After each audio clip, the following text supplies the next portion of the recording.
I've been working hard for the past several years. One day, suddenly I received a notice of termination despite my dedication to the company. Congratulations, Thomas. You've been selected for workforce reduction. We've hired a top-notch new recruit, so you're being let go. Thanks for your hard work. I stood speechless at the sudden declaration from my manager, Stephen. It's unfortunate, but that's reality. You should regret your foolishness for opposing me. That's good.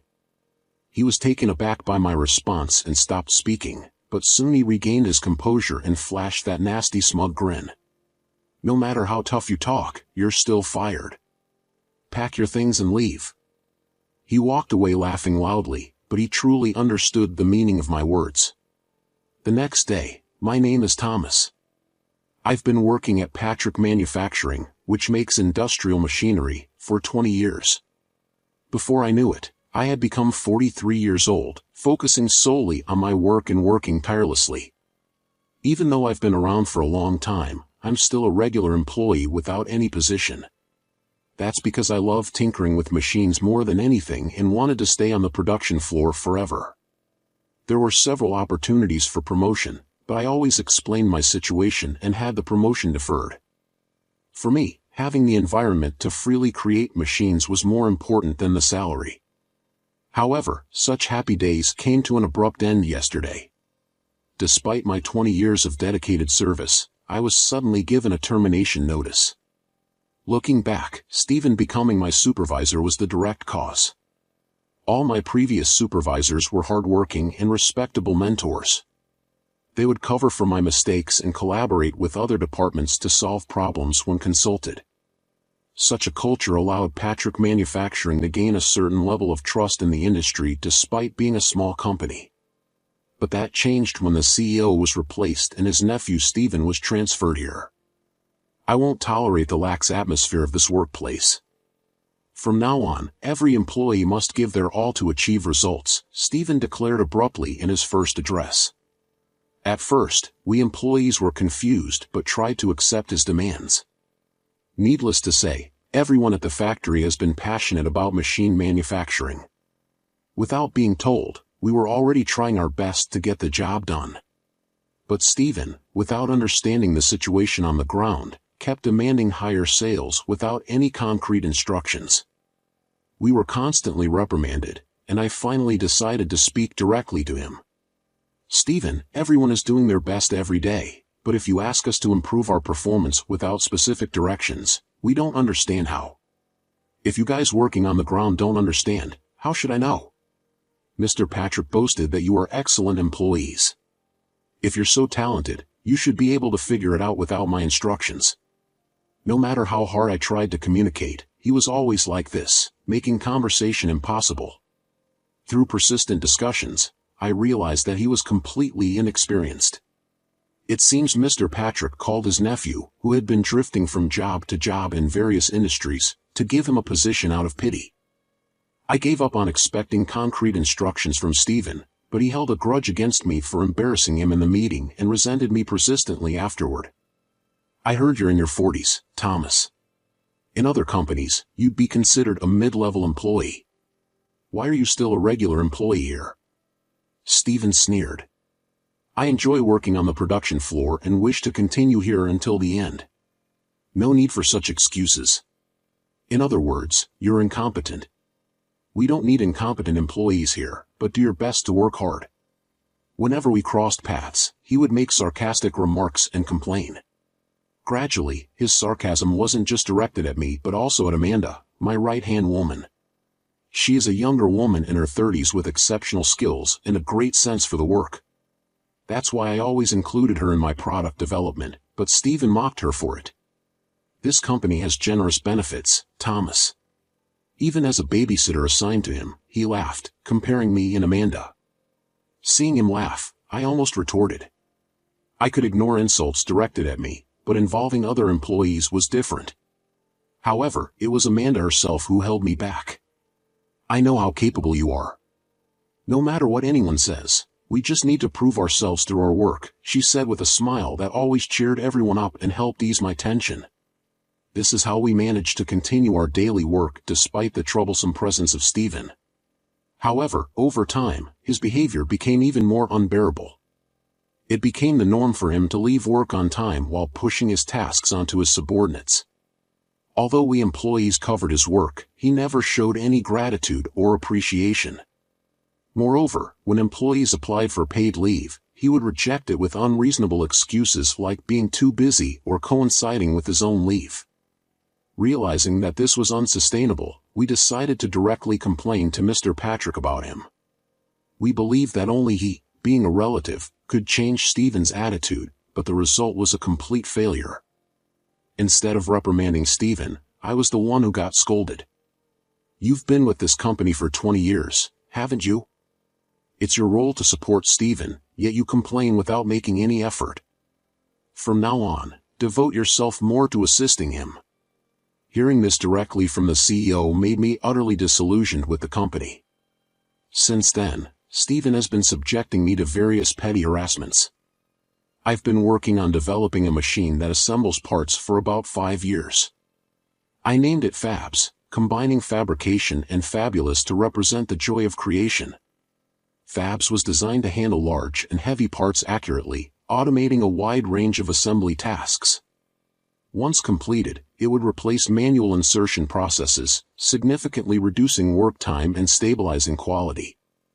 For the past year, we focused on finalizing the product based on the prototype, but one day, the prototype was found destroyed. When I arrived at work that day, I was shocked to see the prototype forcibly toppled and in pieces. The prototype was quite large and was securely fixed to prevent such damage, but it was destroyed. It was designed to withstand being easily knocked over, but now it appeared as if it had taken a severe hit, with one side severely dented. As I stood there in shock, Stephen approached, pretending to be passing by, and sneered at me. "Oh, is that the toy you were making, Thomas?" "Sorry, I bumped into it and it fell over. But isn't it good that we found out its weakness before it was commercialized?" "You should be thanking me," he said, lying through his teeth. He walked away, laughing loudly. "There's no way it would fall just from a bump.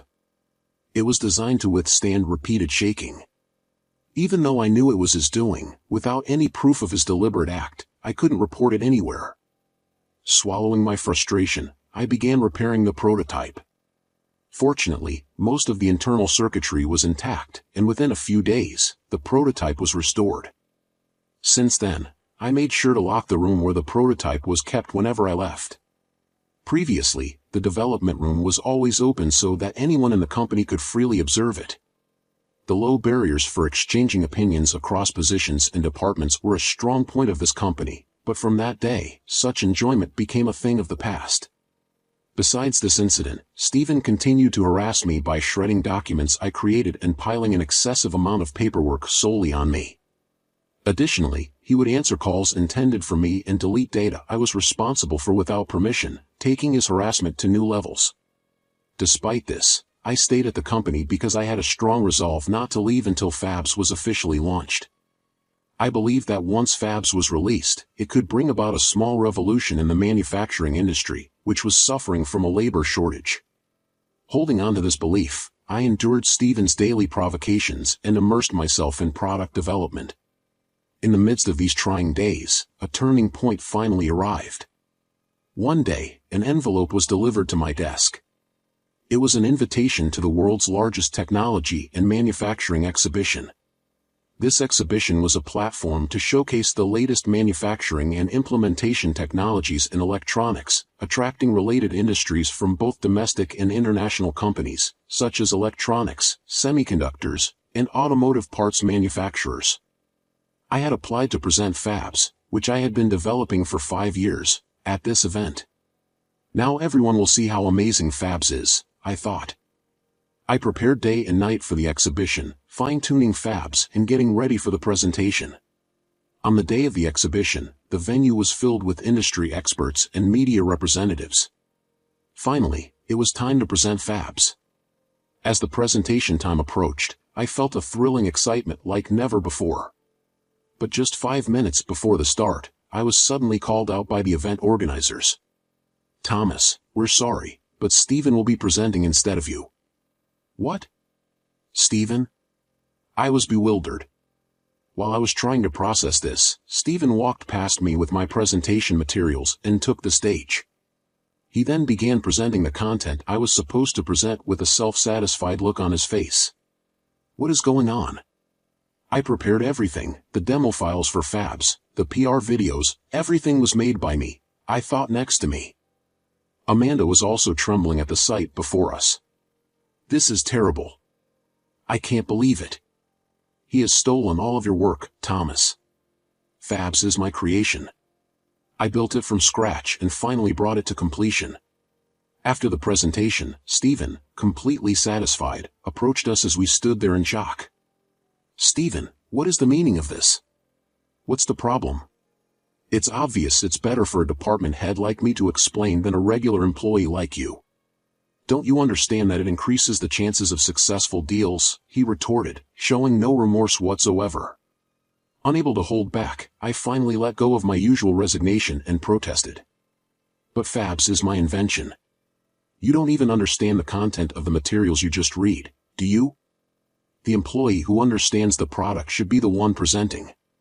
You just don't get it, do you? Besides, I got permission from Mr. Patrick to present this machine. Are you going to go against his decision? Seeing the smug look on his face, I realized that arguing further was pointless. He must have been waiting for an opportunity to embarrass me for a long time. When I reacted to him destroying the prototype, he probably figured out that Fabs was the most important thing to me.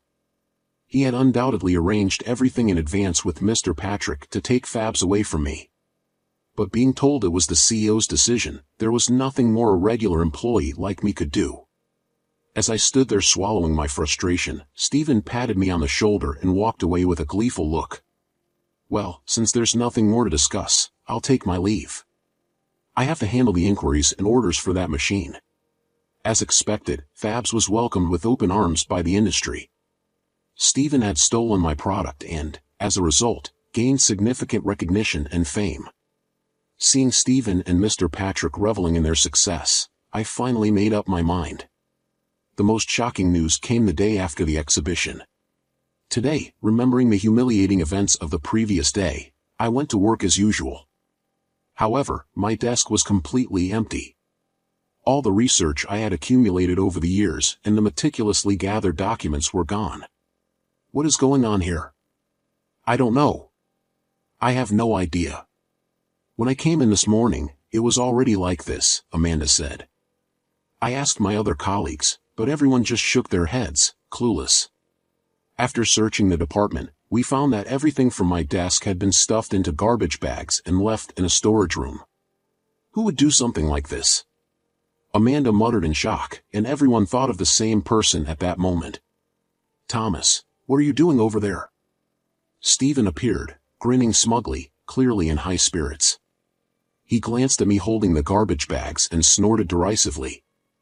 Rummaging through trash early in the morning?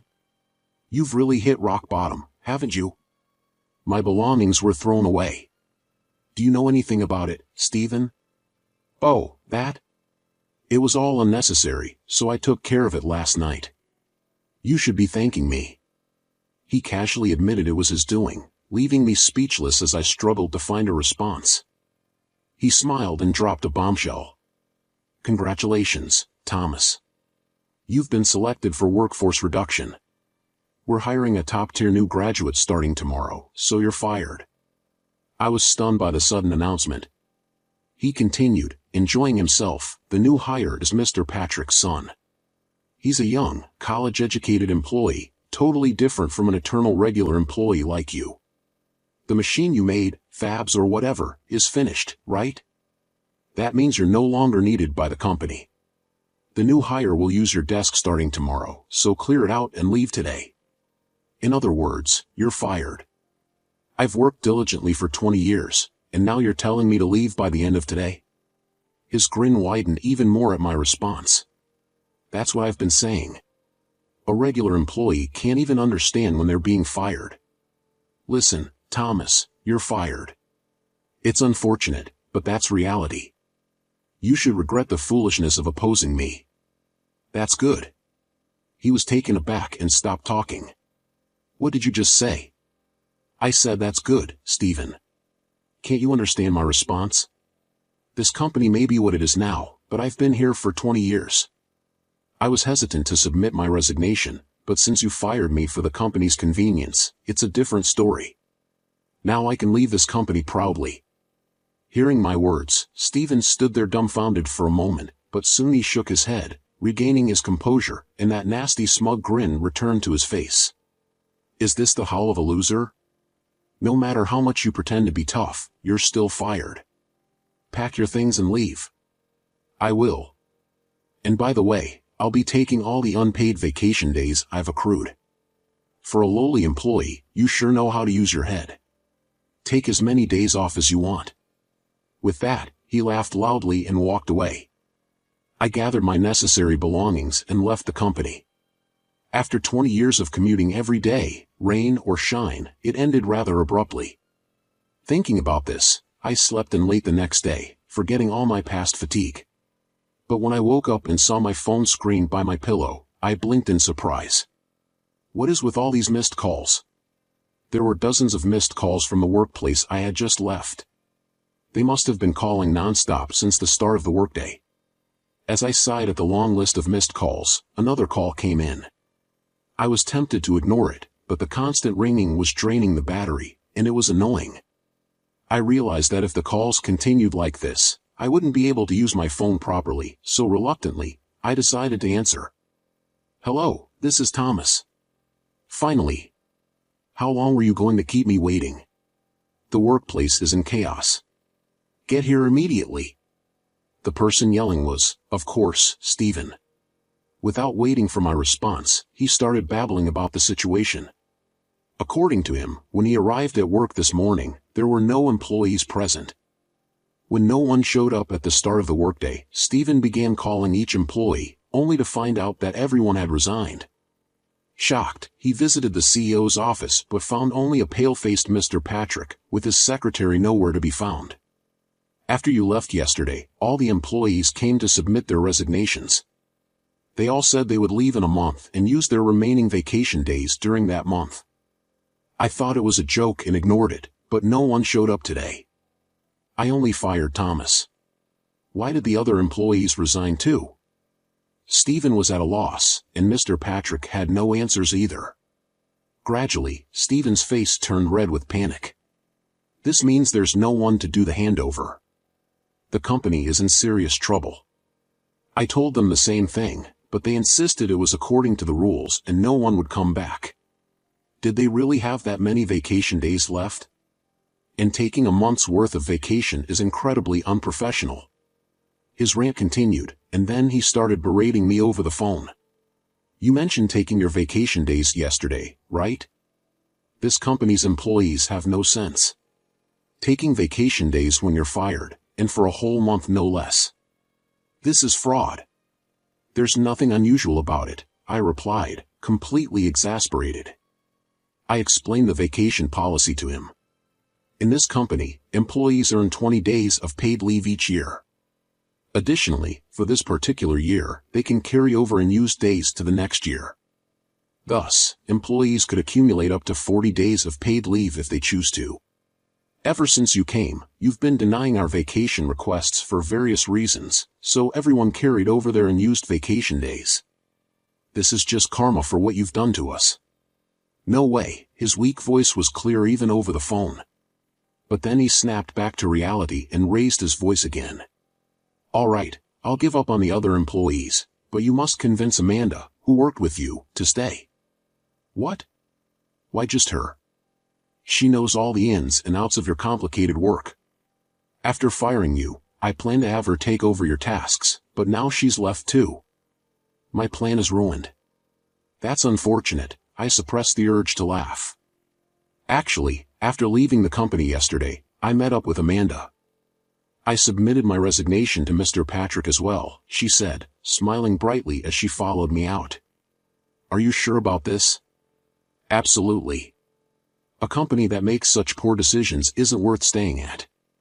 When I told him I was resigning, he mocked me, saying they wouldn't miss one or two employees like me. she started laughing heartily. Mr. Patrick and Stephen are going to be in for a shock tomorrow. It's not just 1 or 2 employees, the entire staff is quitting. I wish I could see Stephen's face when he finds out. Yes, this mass resignation was our plan all along. Everyone had been fed up with Stephen's antics and Mr. Patrick's failure to stop him. We had been planning to leave the company, and the incident with Stephen hijacking my presentation at the exhibition was the final straw. After that, Amanda and I joined our other resigned colleagues and celebrated with some delicious drinks. As I recalled the events of yesterday, I heard Stephen's weak voice on the phone. If it comes to this, even you will do. Come to the office immediately. The phones have been ringing non-stop with inquiries, and we can't keep up. I was fired by you, Stephen. I can't come to your company, I replied firmly and ended the call. As I hung up, I could still hear his pleading voice, but I had no more ties to that company. Stephen continued to call me intermittently, however, I never answered, and the calls gradually decreased, eventually stopping completely after a week. He must have been too busy dealing with the company to keep calling me. I enjoyed my newfound peaceful life for a while. Later, I heard that the company went through a tough time. Even when they received inquiries, only Stephen and Mr. Patrick were there to handle them, which led to many misunderstandings. Eventually, a defect was found in the fabs presented at the exhibition, and the company received numerous complaints. Without me, who had developed it, Stephen was at a loss. He couldn't answer questions about repair schedules or future prospects, angering the clients. Meanwhile, I continued to walk my usual commute route. As I passed my former company, Stephen spotted me and rushed over, sweating profusely. "You're finally here. I knew you would come, Thomas. Now fix that fabs machine. The clients are furious," he cried, half clinging to me. But I shook off his hand nonchalantly. "You must be mistaken. I was fired from Patrick Manufacturing." "Then why are you here?" "I'm on my way to my new company. From now on, I'll be working at Thomas Engineering, my new startup." Stephen was stunned, his eyes wide, and he turned pale, collapsing to the ground. He tried to say something, but I ignored him and headed to my new office across from Patrick Manufacturing. I had always wanted to have my own company, a place where I could freely create machines, a dream come true. With like-minded colleagues, I wanted to create products that could compete globally. As I shared my vision, my coworkers supported my plan. What started as a dream became more serious as Stephen worsened the work environment. We gradually prepared for the startup, and I had intended to stay at Patrick Manufacturing until the launch of Fabs out of loyalty, but the betrayal at the exhibition by Stephen and Mr. Patrick sealed my decision to leave. In my new office, I looked out the shiny windows. Inside, the data Stephen presented at the exhibition included bugs from before the revisions. I had the correct data and fixed parts ready for the real presentation. If he had apologized, I might have given him the revised data, but that's impossible now. I turned to see Amanda standing there with a cup of coffee. Behind me, my former colleagues were smiling warmly. Everyone who had submitted their resignations had joined my new company. I looked around at the familiar faces, all reliable friends. "Let's work together and give it our all. I look forward to working with you." Encouraged by my words, my colleagues responded with bright, beaming smiles. After that, we worked together to develop the improved version of Fabs. We addressed the previous issues and launched the final product online. The response was overwhelmingly positive, and seeing this, Stephen reportedly collapsed to the floor in despair, saying, "This is the end for our company." Just as he predicted, the old company stopped receiving new orders. Everyone preferred the improved version from my new company. Nobody wanted to buy the problematic old product. Stephen only received repair requests, but he couldn't handle them and was soon swamped with refund demands. Shortly after, the company went bankrupt. The elite newcomer, Mr. Patrick's son, had long since fled and was working in an unrelated company. Meanwhile, Mr. Patrick and Stephen ended up with massive debts and eventually filed for bankruptcy. After that, they tried to find new jobs, But Stephen, having never worked properly, was not hired anywhere for long. The other day, Amanda confided in me with a serious expression. Actually, the other day, I saw a soup kitchen in a park in a neighboring city for people in need. Among them, I think I saw someone who looked a lot like Mr. Patrick and Stephen. If it really was them, their fate is tragic, but it's certain that they are reaping the consequences of their actions. Since then, my company has been steadily growing. We've been continuously improving, incorporating customer feedback to make the machine more versatile with interchangeable attachments. I intend to keep cherishing the feelings of my employees and our gratitude towards our customers. And my relationship with Amanda has also blossomed. I'll always stay by your side. I want to watch the company grow alongside you, she said. It's been a year since she confessed her feelings, and we started dating. Next month, we're getting married. I want to continue building a vibrant workplace with Amanda, who understands me better than anyone else. Hand in hand with her, I step into a new future.